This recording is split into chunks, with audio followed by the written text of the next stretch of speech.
غادي نخدموا ان شاء الله باش نرفعوا من حضور ديال المراه في سوق الشغل، ومن الضروري نوفوا الظروف للمراه باش تكون حاضره بقوه في مسلسل التنميه، لان بلادنا كتخسر نقاط ديال النمو.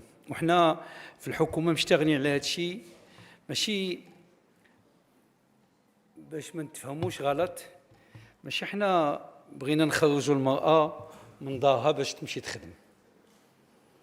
حنا خدامين باش نوفروا الظروف للمرأة اللي بغات تشتغل. تري امبورطون.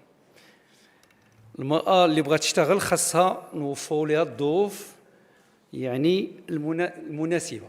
حنا دابا تقريبا هاد التجربة في كل العائلات اللي هي موجودة. أنا الأم ديالي الله يرحمها ما كانتش كتشتغل ولكن ربات ولادها. الزوجة ديالي قررت أنها تربي ولادها وتشتغل. اللي بغى يعمل شي حاجه في هذا البلاد واللي مرتاح لشي حاجه خصو يديرها، ولكن المراه اللي بغات تشتغل خصها نوفروا لها لي كونديسيون ديالها باش تشتغل.